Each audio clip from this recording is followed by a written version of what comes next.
My name is Danny Zedlowski. I have a car dealership in Kansas City. A lot of familiar faces in the room. Thank you.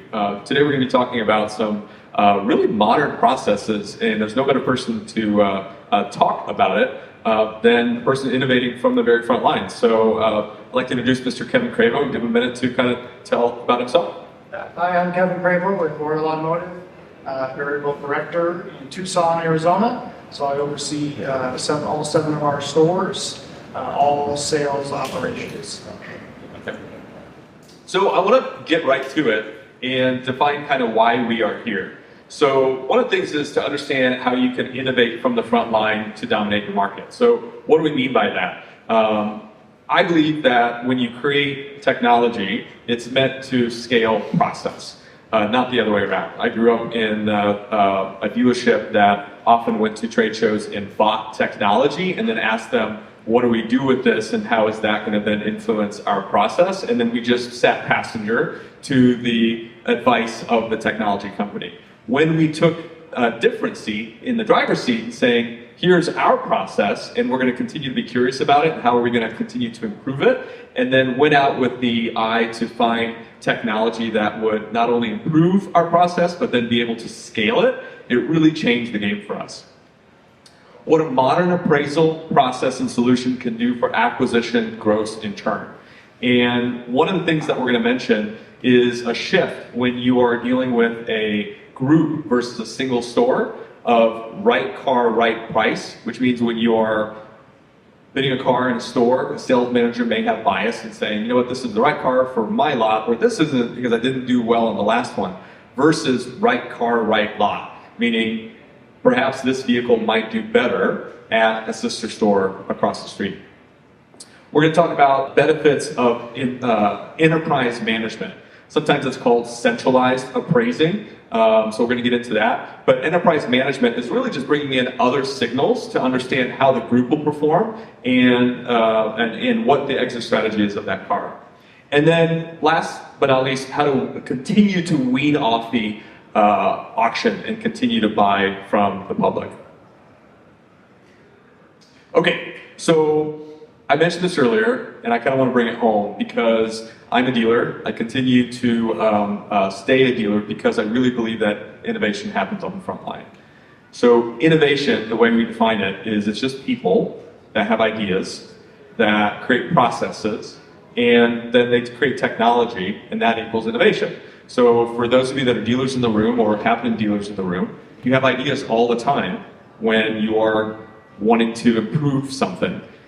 Technology, again, allows you to scale that across your enterprise. Staying a dealer really helps me stay on the front line of that because sometimes the answer is so much simpler than I make it out to be when I'm thinking about how can I create technology. Something that my dad used to do is he would say, hey, I bought a building. What business are we going to put in it?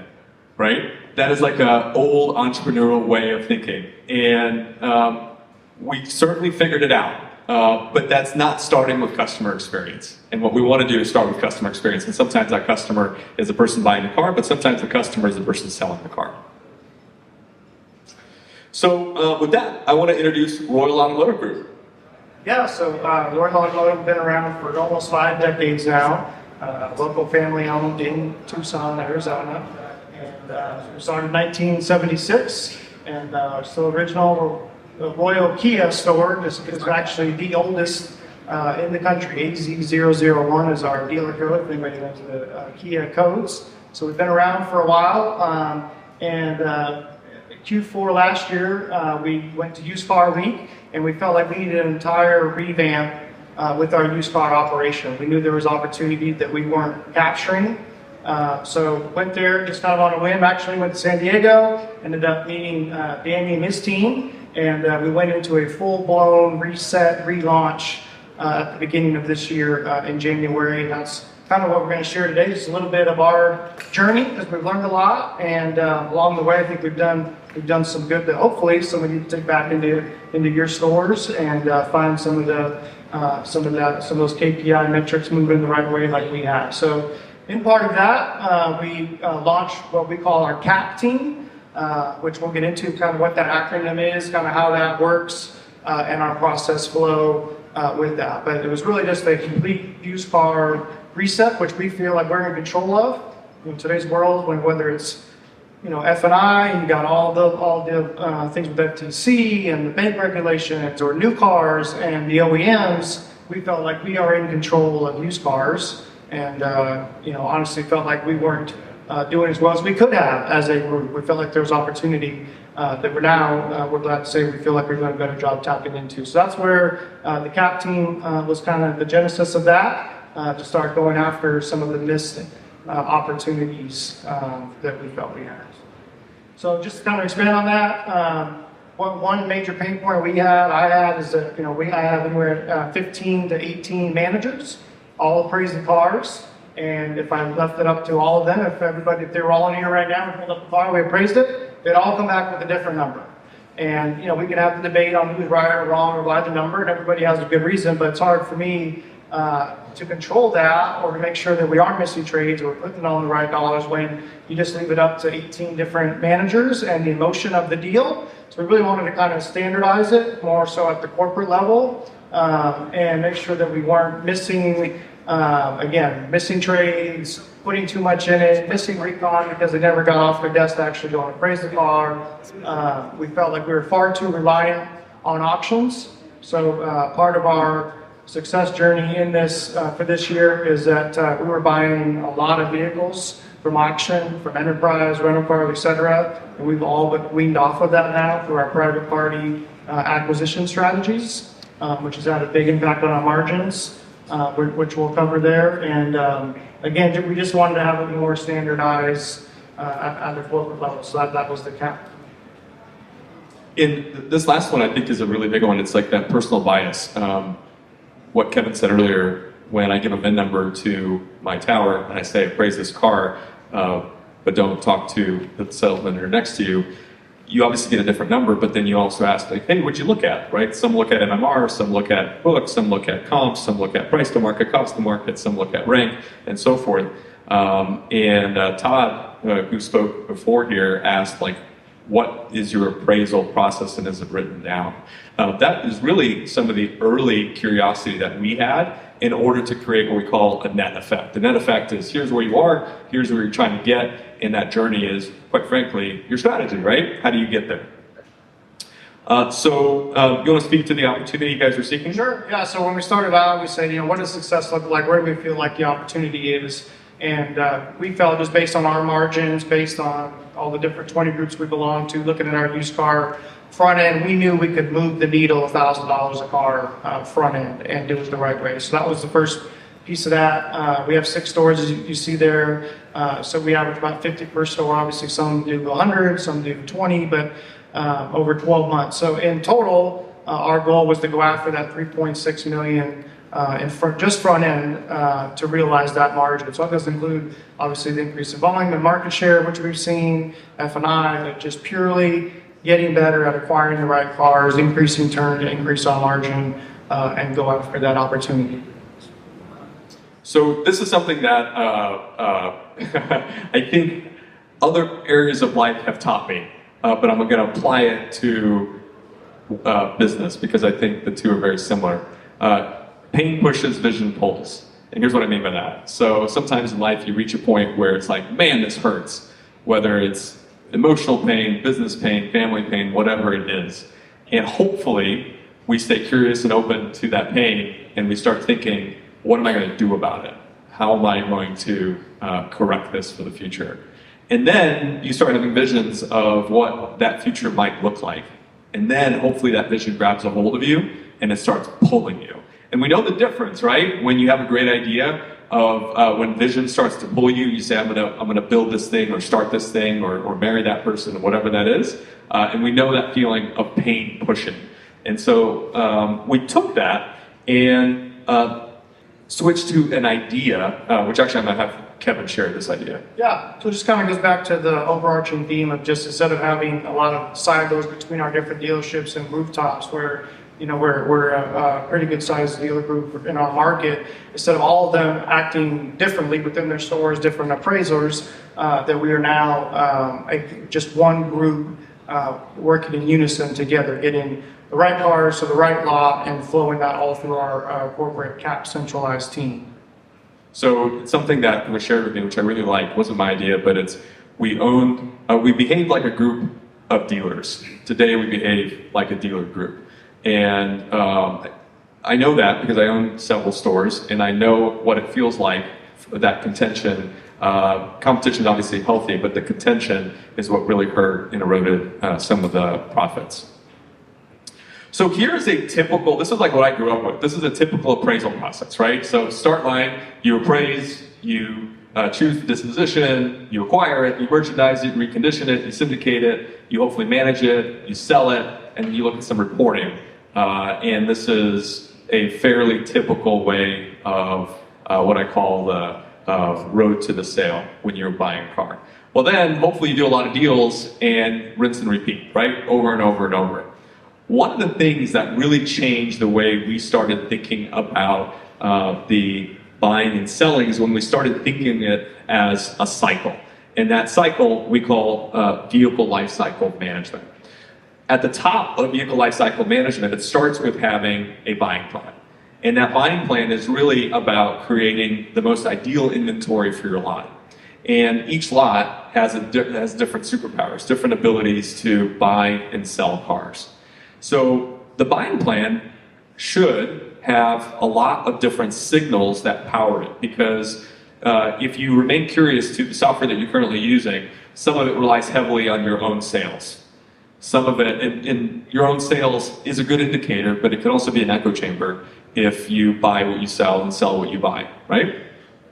There are other indicators that you can get from software companies or on your own, like market demand information.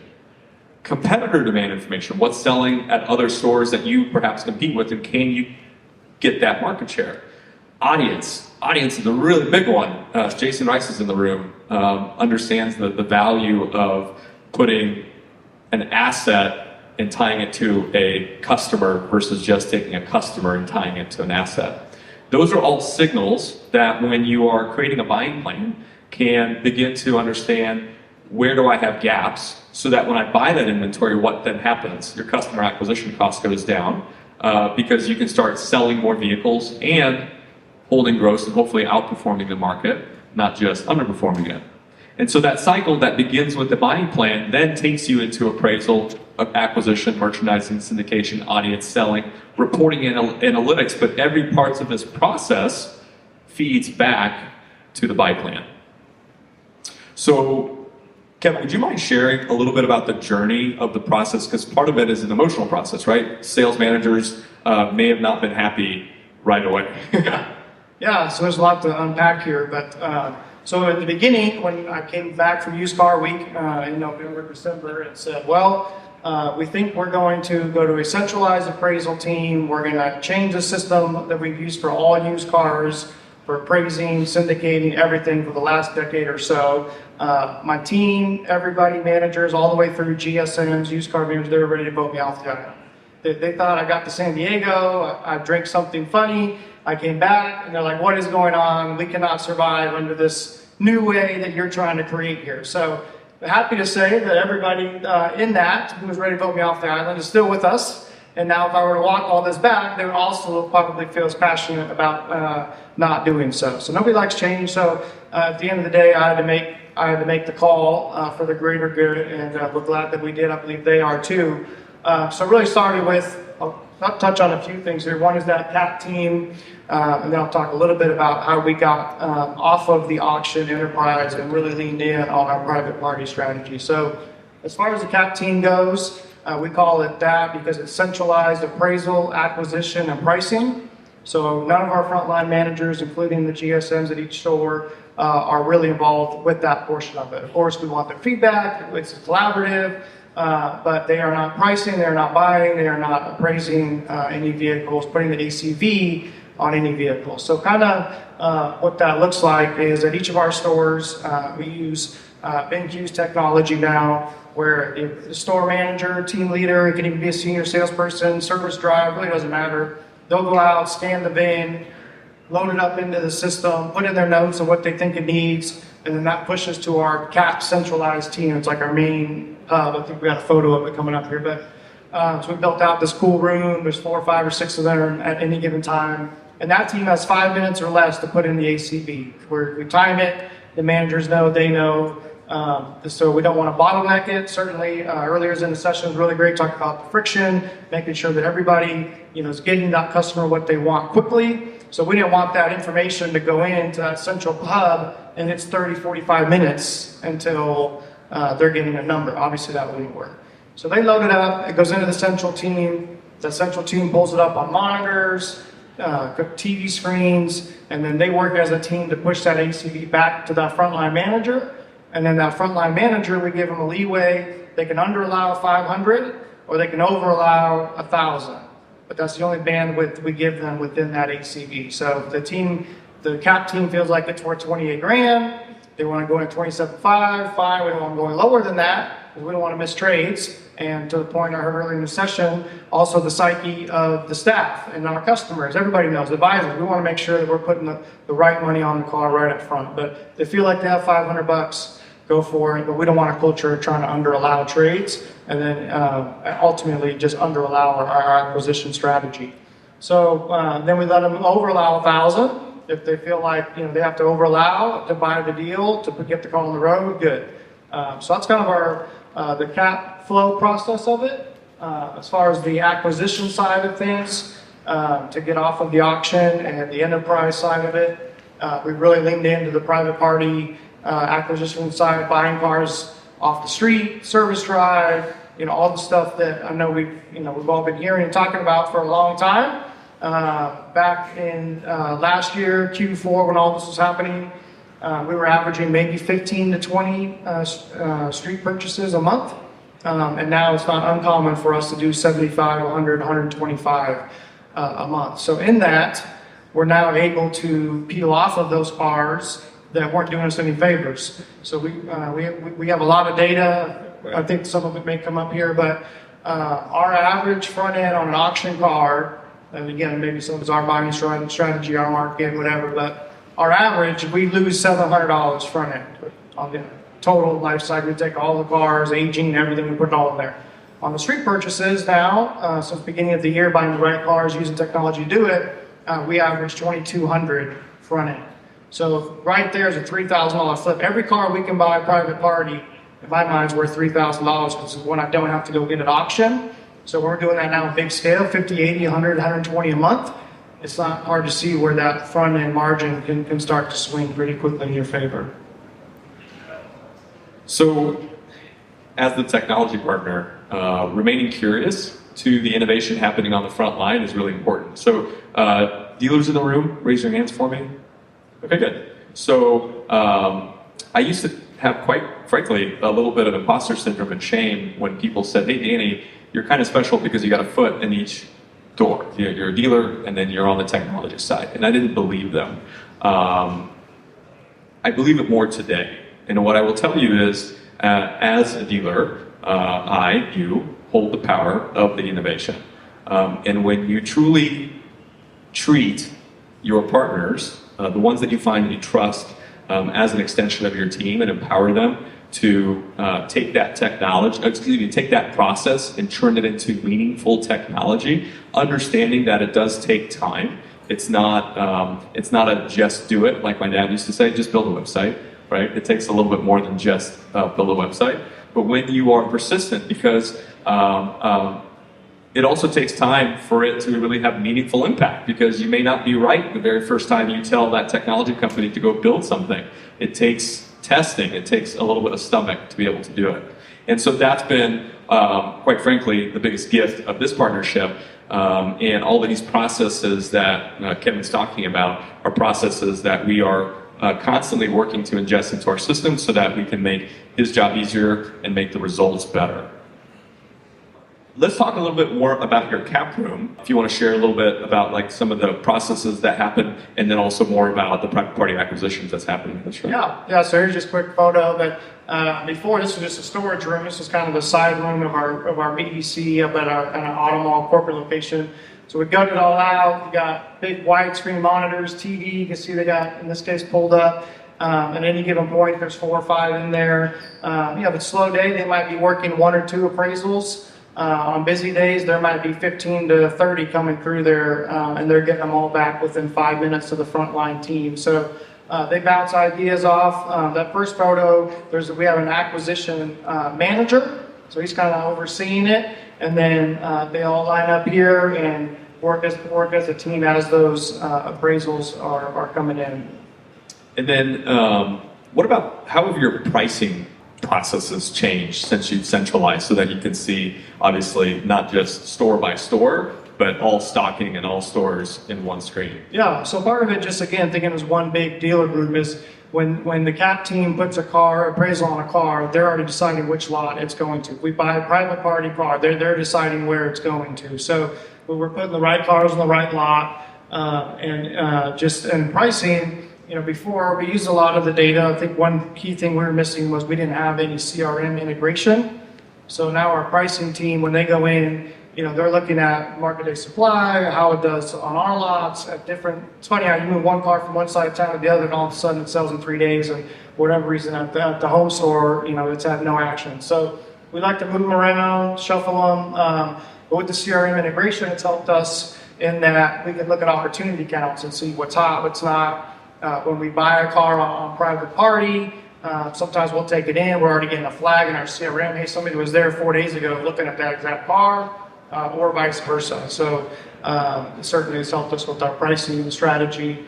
They're in there every day, repricing up, down, side to side. Every day they're in there looking at our group-wide pricing strategies. And what's your average churn right now at stores?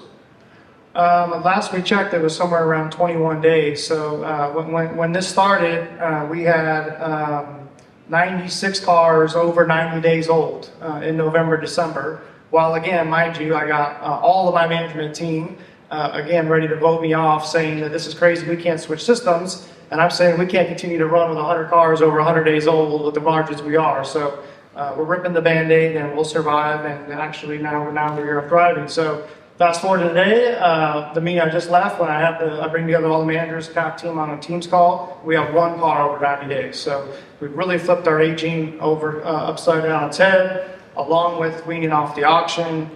Obviously, anybody realizes the margins are going to go up through the roof when that happens. So I'm going to pause just for a second because I don't like questions at the end. I do like questions. I want you to ask questions. But if you have a burning question now, does anybody want to ask Kevin, are you thinking like, man, I would never centralize pricing and appraising, or this is crazy? How do you differentiate yourself in the market from to buy cars from consumers? Every dealer and their brother wants to buy cars from consumers right now. Every car lot's got a "We Buy Cars" sign out front. How do you drive traffic to this building to get leads to buy cars from consumers?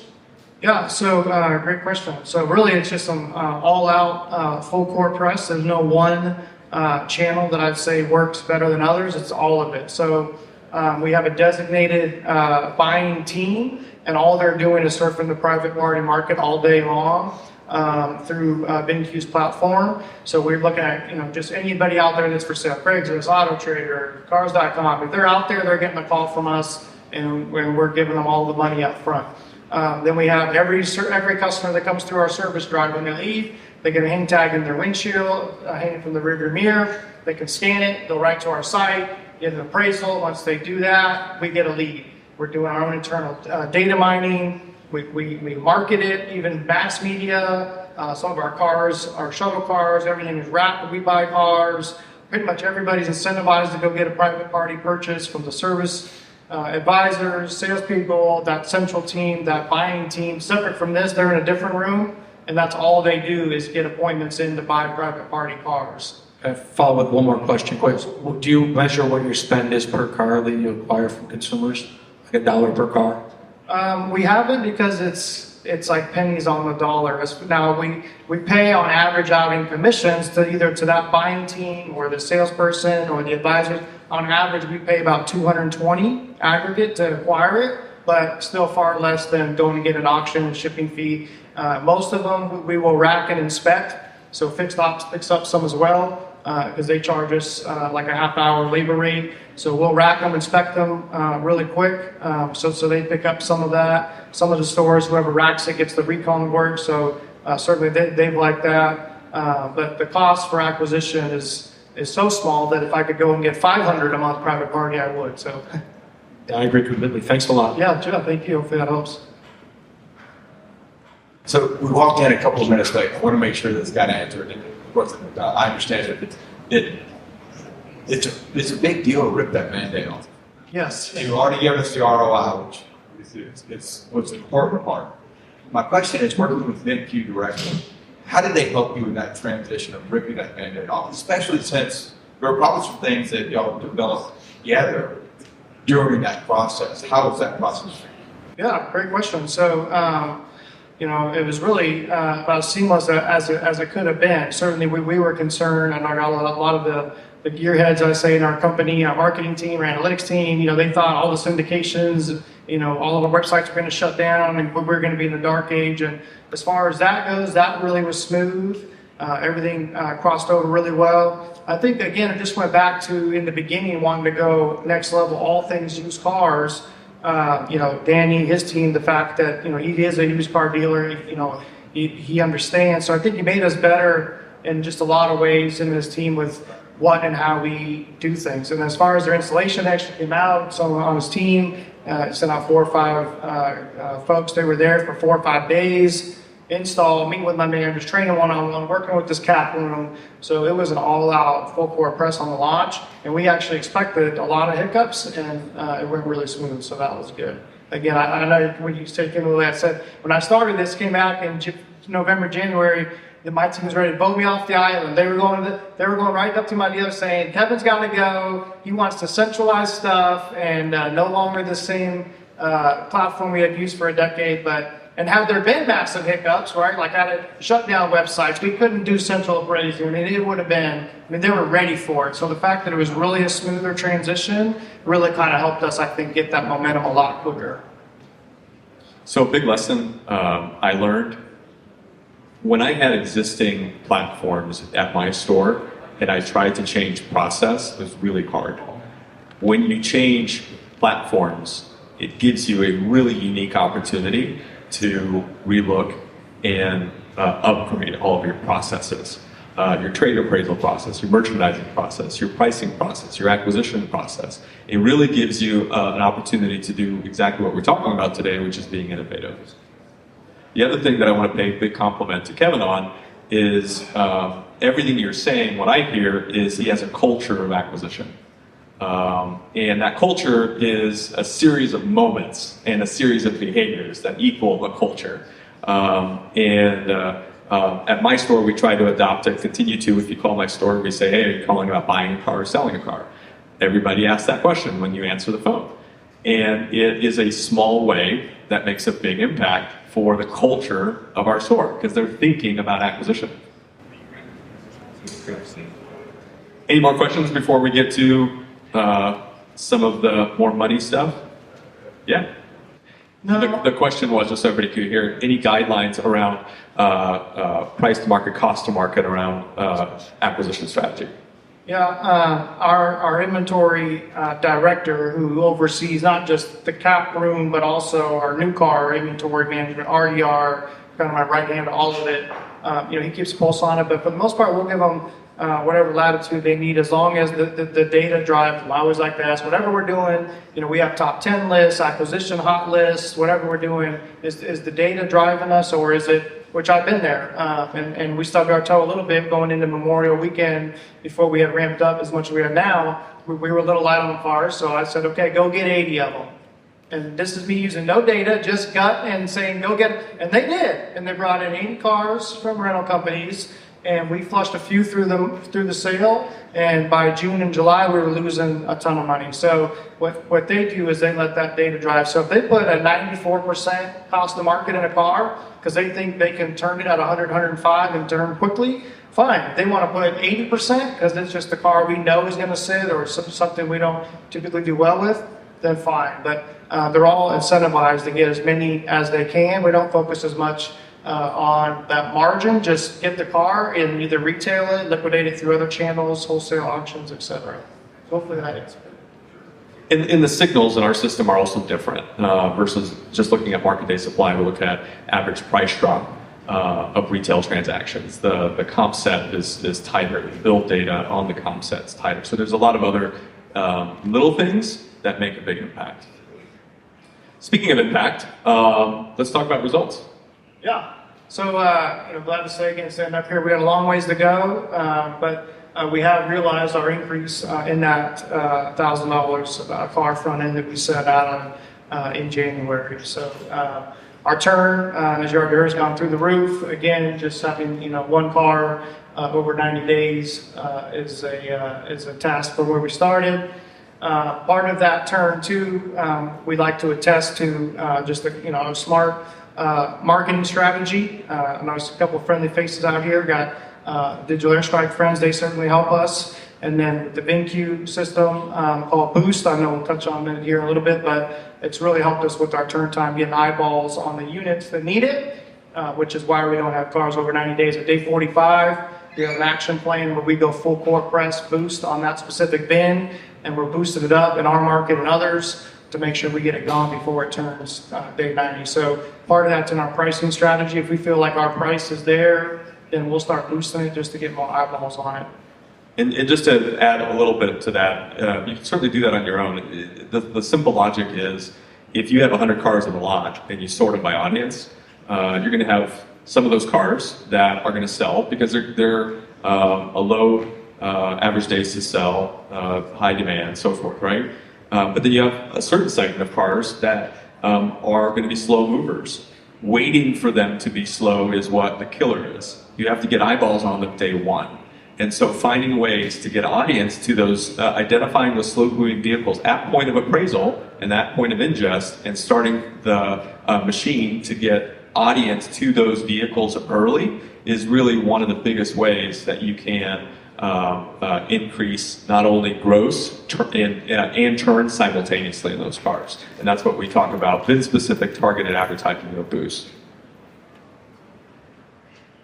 So also just, again, they asked us for just a few KPIs here. So one of the things that we're also proud is that we are number 3 in our market. Last year that was not the case. And might be the next slide, maybe that talks, no, but so in Tucson, our market has retracted about 7% unused.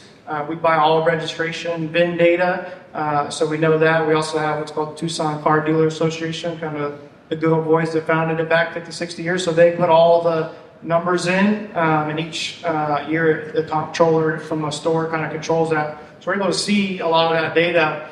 And our goal was to, before we weren't even keeping pace with the market from a volume standpoint. Now we've actually increased 6% in volume, which is just kind of a side note to the strategy and the margin along with that. So a little increase in volume, better acquisition, increasing $1,000 a car, certainly it's helped our use operations. And something I want to add to, just to the conversation, the way we think about technology is its capabilities. I often have heard growing up, how do you like that system you use? Oh, it's great, but we only use 30% of it. There's so much there that we don't use. But why did we get that answer? It's because the technology was built without the consideration of the process, right? When, in our system, you unlock capabilities based on the user and can certify them up or meet the dealer where they are so that you can constantly enhance process, then you use 100% of the solution. And so centralization is a capability that some can say is right for me. And others can say, we don't actually use centralization, we don't need it. Others can say, you know what, I want two-hand touch. Two-hand touch means that when I appraise a car in a store, it requires another sales manager to put their eyeballs on it. Or maybe there's a trigger that if it's above $50,000 that I need two-hand touch, but anything below, I don't. The whole goal here is to be curious and innovative around what that net effect can be. How do we reach that future state of a better tomorrow? So, reasons to believe. Buying the right cars at the right price from the public Do we agree is the right thing or the wrong thing? Right thing. Significantly improve buying, pricing, and repricing with CRM integration. So what does that mean? I'll say it one more time. It is match. So CRM matches a customer to an asset, but we also need to match assets to customers, which means if I am appraising a vehicle, I can see the unmet demand in my CRM.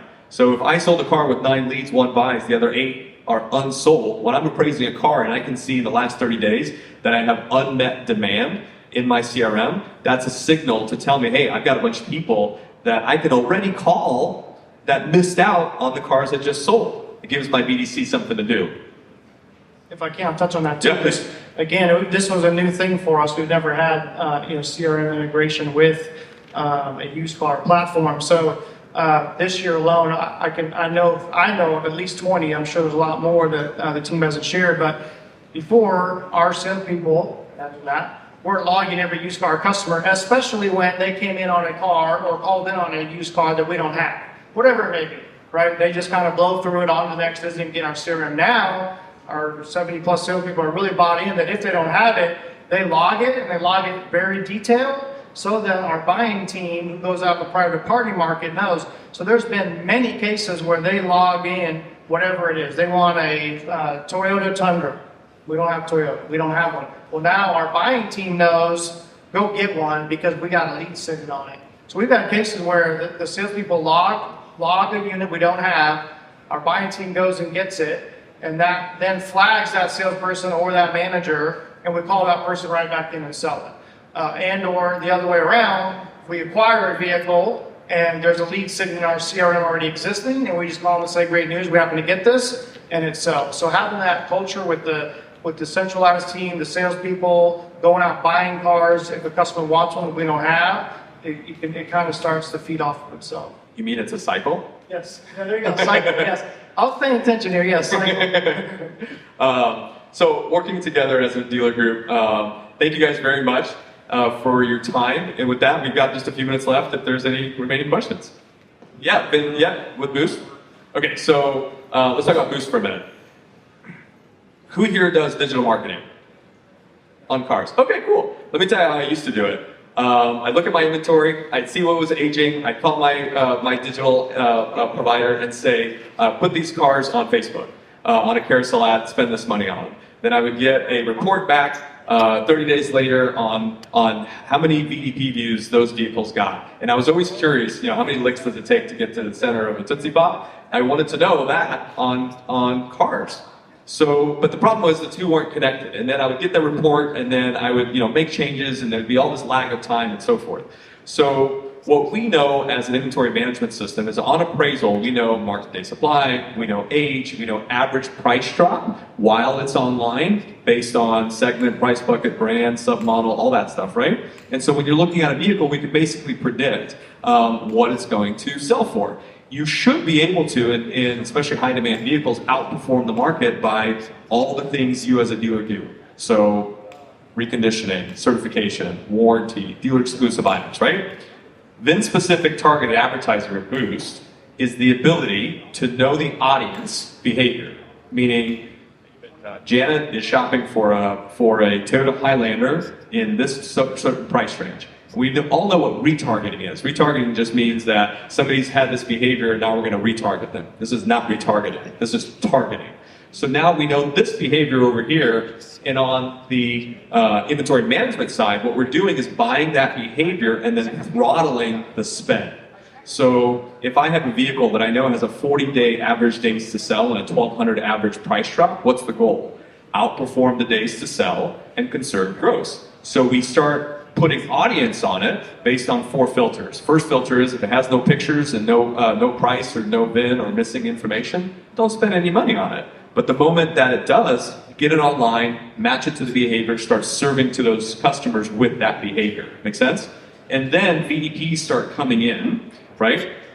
And then as I say shift happens, as shift in the market happens, meaning either more organic leads come in or more cars come in, then the spend is throttled. And what ends up happening is you get about a 60 cent per VDP cost. That should be about the average. Some months, 60 is probably even high. It could be between 30 and 60 cents per VDP cost.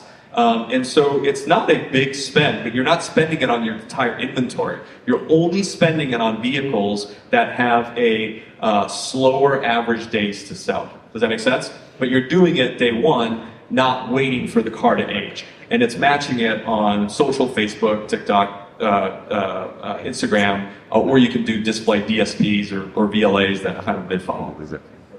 Yeah, so, and for us, certainly can't explain to that level, but from what I liked about it was that, again, just putting eyeballs on the cars that needed the most. So instead of taking $10,000, just kind of spreading it across our used car spend, we now back those hyper-targeted cars that need the most. So to James' point, we're seeing them flag right away. Our CAP team is seeing them. We don't have e-leads events. If they're not getting BDPs, if it's starting to age, we're boosting them right away, which is why part of why we don't have cars over 90 days now. One other thing we just experimented with that's working pretty well is, because we do luxury in Tucson, but obviously the Phoenix, Scottsdale market is far more vast. So we take some of our luxury. It's like we had a Porsche that was aging at one of our lots. So we said, hey, let's take some of the boost funds and let's boost it in Scottsdale. And it sold in 2 days. We ended up going up there and delivering it. So we can get, really targeted with those stuck units to unstick them and even pump them into other markets. And it's programmatic. I mean, you don't have to actually sit there and click boost, right? It will automatically do it. But then if you know that certain vehicle, you can override it at any time. And it's all within the vehicle file. And the cool part is it's all live reporting. So you're literally live leads, live reporting. There's no waiting on some fancy report 30 days later. You can literally just go into it and see your entire inventory both sold and active and see that performance. And then we invert it for acquisition too, by the way. Acquisition ads, same concept, except attribution is just cleaner because you take consumers who have behavior that they want to sell their car, right? Going to KBB, going to CarMax and so forth, and then serving them ads that Royal buys cars. And then when they put in that vehicle information and then they acquire that vehicle, we can track it all the way to the end because we can see where they came from, we can see what we bought it for, we can see how fast it turned, and what it grows for. And so then you can really get down to customer acquisition costs and scale it.